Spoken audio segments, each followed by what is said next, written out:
Today we will be exploring the concept of Gnosis and how it compares to the more common, dogmatic spiritual path that most organized religions follow. Both can be used to bring about a profound inner transformation, but they are very different approaches to spirituality.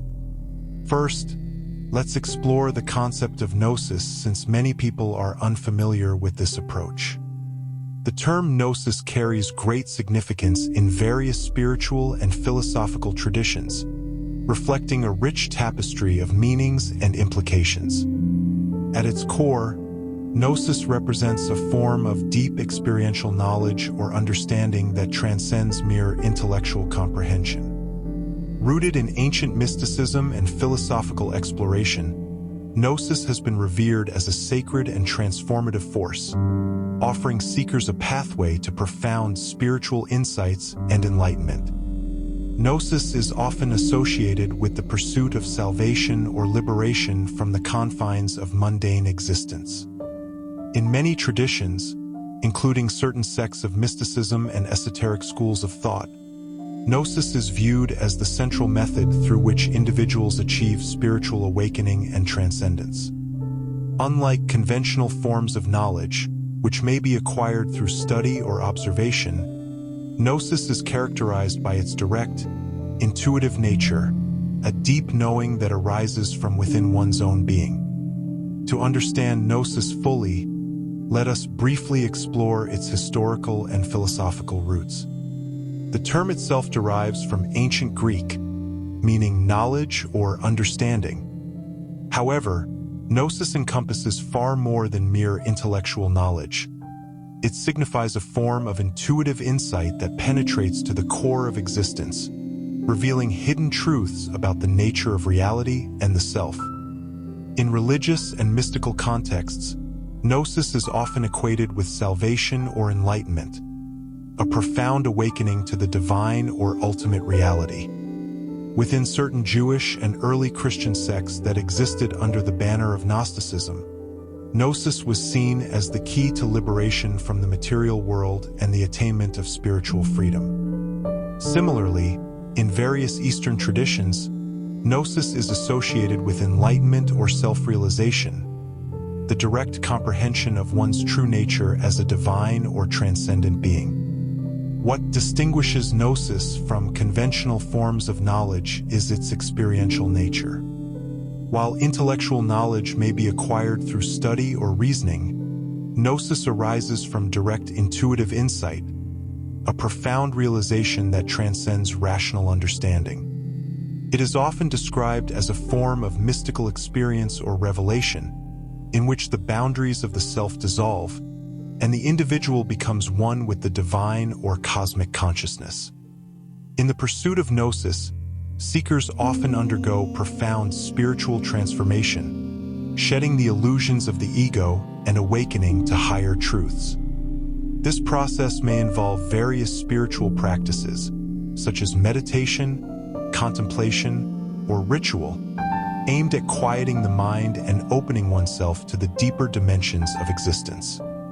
Through these practices, individuals may cultivate a state of heightened awareness or consciousness, allowing them to access deeper levels of reality and insight. One of the central themes in the exploration of Gnosis is the notion of direct experience or revelation. Unlike conventional forms of knowledge, which are mediated through language or conceptual frameworks, Gnosis is characterized by its immediacy, a direct comprehension of truth that transcends linguistic or intellectual barriers. In this sense, Gnosis is often described as a form of knowing by being, in which the individual becomes one with the object of knowledge, experiencing it directly and intimately.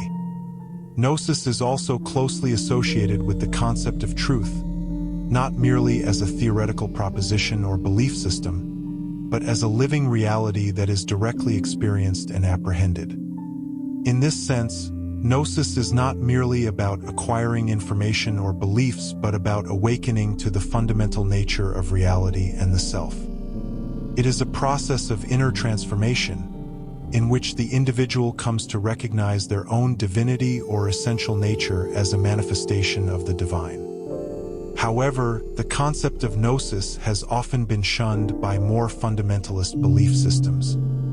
Let's delve into a comparison between Gnosis, which encompasses experiential spirituality, and the more dogmatic, belief-based spirituality that is practiced by most mainstream world religions.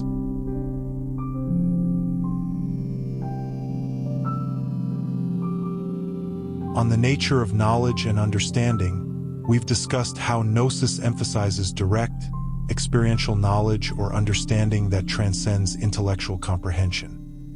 It is rooted in personal experience, intuition, and inner revelation, often attained through spiritual practices such as meditation, contemplation, or ritual. Gnosis focuses on inner transformation and the direct comprehension of truth, rather than adherence to external beliefs or dogma. In contrast, dogmatic spirituality places greater emphasis on external sources of authority, such as sacred texts, religious leaders, or doctrinal teachings. Knowledge and understanding are often derived from these external sources and are viewed as fixed and unchanging. With this approach, beliefs are typically held with certainty and are not subject to personal interpretation or experience. The Gnostic approach views salvation or liberation as an inner journey of awakening to one's true nature or divine essence. It emphasizes personal transformation and spiritual growth, often through practices aimed at expanding consciousness and transcending the limitations of the ego. Salvation is seen as a process of inner realization and union with the divine, rather than a reward granted by external forces. The dogmatic approach often conceptualizes salvation or liberation in more external and hierarchical terms. Salvation is often portrayed as a gift bestowed by a higher power or deity in exchange for faith, the following of specific rituals, obedience, or adherence to religious teachings and rules.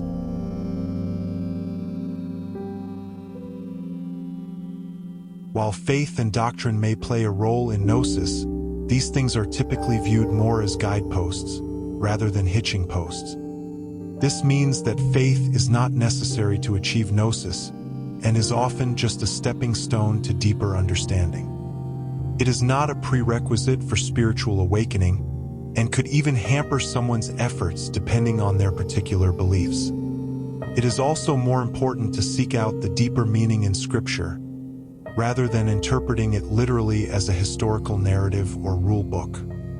On the other hand, faith and belief in certain doctrines hold a central importance in dogmatic spirituality.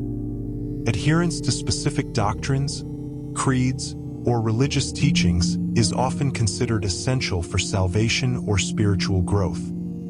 Faith is paramount, and doubt or questioning of established beliefs is often discouraged and seen as a sign of spiritual weakness, which could lead one's soul into spiritual jeopardy.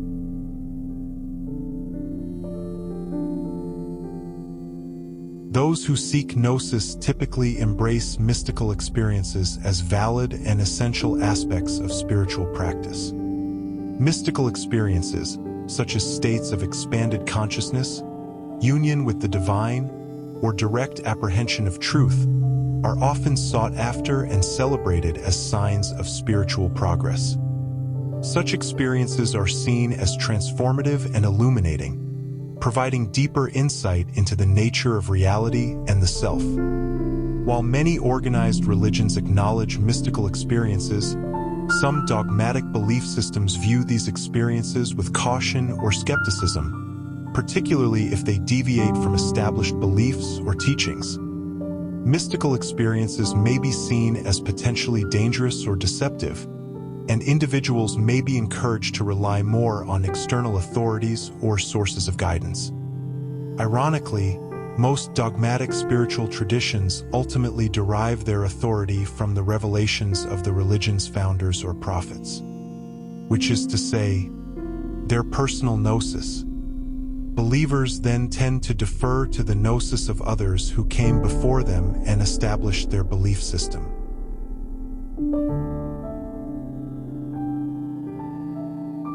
Those who pursue Gnosis view reality and ultimate truth as multifaceted and transcendent, beyond the limitations of language or conceptual thought. Ultimate truth is seen as something to be directly experienced or realized through personal insight and inner transformation. Reality is often perceived as dynamic and interconnected, with individuals encouraged to cultivate a deeper awareness of their own consciousness and its relationship to the divine. Dogmatic spirituality often presents reality and ultimate truth in more fixed and absolute terms. Truth is typically articulated through doctrinal statements, sacred texts, or religious teachings, which are viewed as authoritative and unchanging. Reality may be perceived as hierarchical, with certain beliefs or doctrines considered more valid or privileged than others. Both the Gnostic and dogmatic approaches attempt to provide spiritual guidance and, for lack of a better term, salvation, but they clearly differ in their approaches, attitudes, and beliefs. Let's now examine the pros and cons of each path. The main pro with Gnosis is the possibility to directly experience spiritual truth. It may allow an individual to transcend intellectual understanding and access deeper insights into the nature of reality and the self. Which brings us to the second pro, in that seeking or practicing Gnosis often leads to profound inner transformation and spiritual growth. Through spiritual practices such as meditation and contemplative prayer, individuals may cultivate greater self-awareness, peace, and wisdom. Needless to say, this can yield major benefits in one's sense of well-being and in their interactions with others. Another pro in seeking Gnosis is that this path tends to be more open-minded and less restrictive. After all, the goal is to experience and understand real, authentic spiritual truth, wherever it may come from.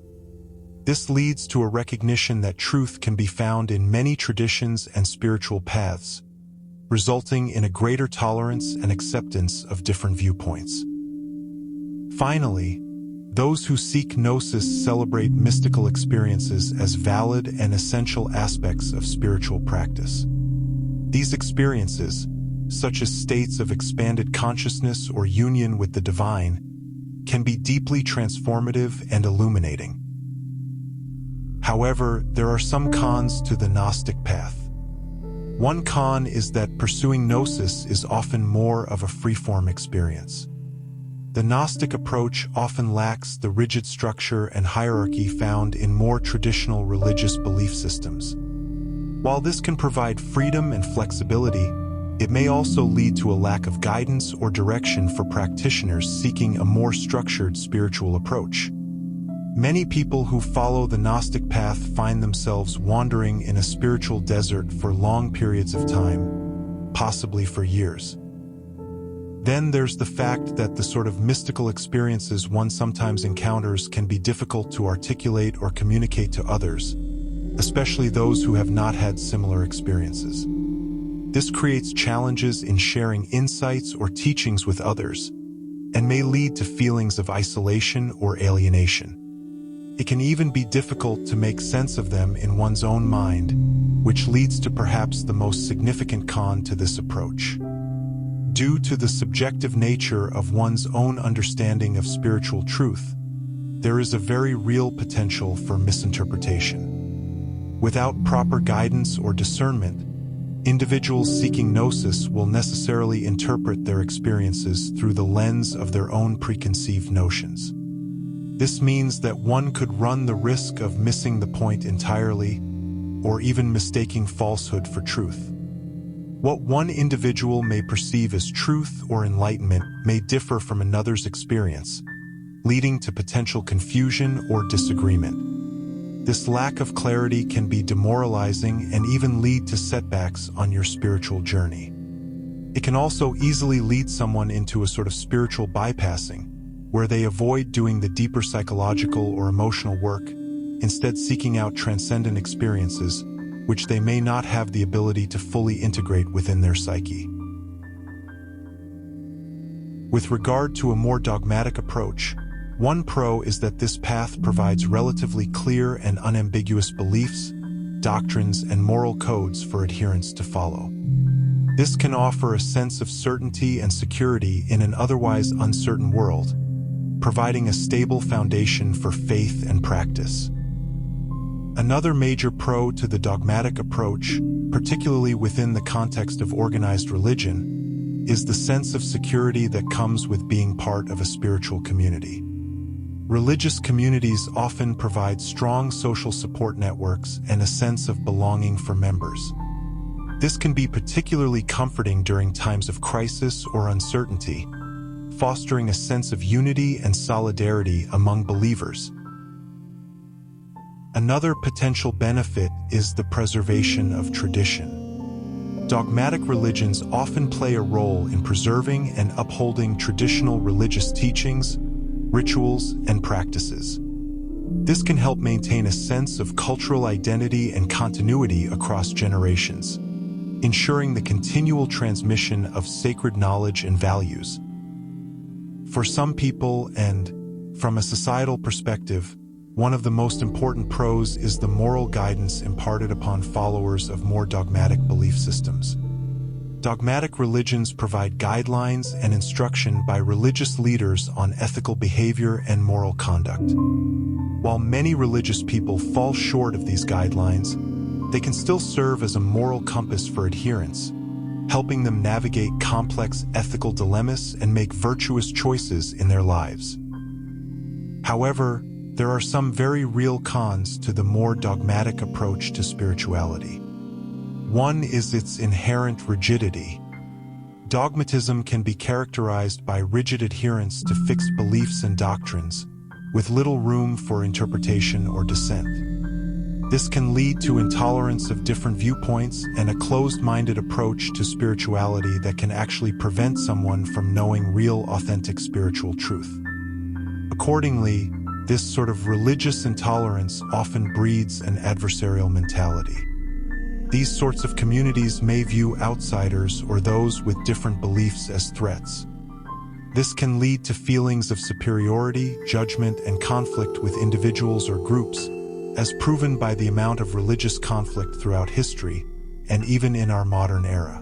Then you have the fact that dogmatic belief systems sometimes instill considerable amounts of fear and guilt, particularly regarding moral transgressions or deviations from prescribed norms. While this can lead to a more moral society, since many people will be afraid of the spiritual consequences of bad behavior, it can also create psychological distress and inhibit real personal and spiritual growth if the individual doesn't know how to process these feelings and grow in a healthy manner. And that brings us to the final con, which is the potential for stagnation and lack of growth. Due to its emphasis on tradition and orthodoxy, dogmatism may discourage critical thinking, questioning, or exploration of new ideas. While there is something to be said for honoring tradition and not throwing the baby out with the bathwater, being too close-minded can hinder personal and even societal growth as a result of intellectual stagnation and a reluctance to challenge established beliefs. This can actually backfire in the sense that people will inevitably start to reject teachings that are no longer scientifically, logically, or philosophically sound. Granted, if a belief system is not rigid enough in its enforcement of certain dogmas, then it may not have the strength to confer the positive benefits upon its followers. But if it's too rigid, then it won't have the flexibility to grow and adapt to new scientific or spiritual truths. It's a delicate balance that many religions have struggled with throughout history. We now have a better understanding of the concept of Gnosis, or experiential spirituality, as well as the more familiar path of dogmatism, which is characterized by adherence to specific rituals and strict doctrines that are often derived from sacred texts. We've also explored the pros and cons of both, but now we face a dilemma. Which path is better and which should you choose? First, it's essential to recognize that spirituality isn't a one-size-fits-all journey. Imagine a spectrum with pure Gnosis on one end and pure dogma on the other.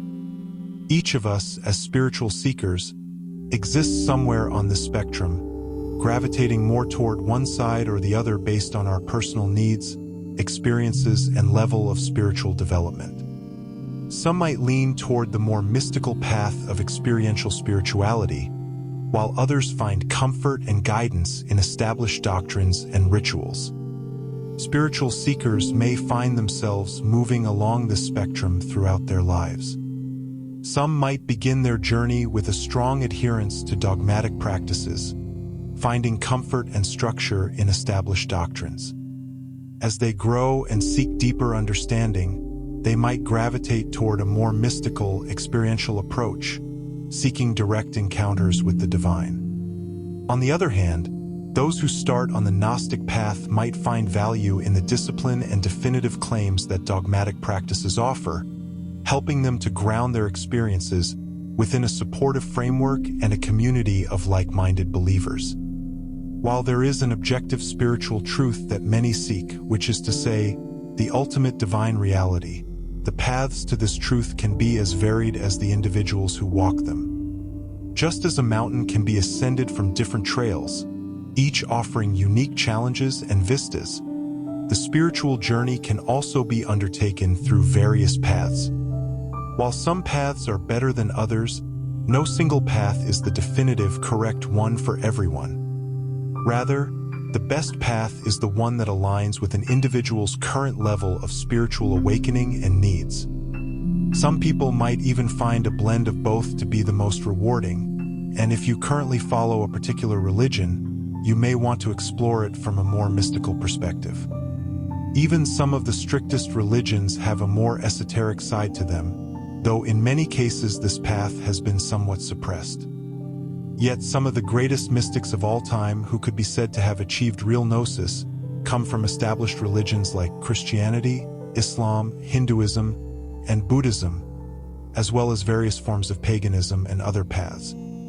In future videos, we may explore some of the wisdom of these mystics, as well as more esoteric spiritual knowledge from various perspectives. In any case, the question of which path is better, gnosis or dogmatism, cannot be answered definitively for everyone. Each path offers valuable insights and practices that can lead to spiritual growth. By understanding the spectrum of spiritual approaches and recognizing your unique position on it, you can choose the path that best supports your current level of spiritual awakening. Remember, the journey is personal, and the most important aspect is that it leads you closer to the truth you seek and a more enriching life. I want to thank you for joining me today, and I hope this exploration of gnosis and how it relates to dogmatism helps you find clarity on your spiritual journey. Until next time, keep growing and stay blessed.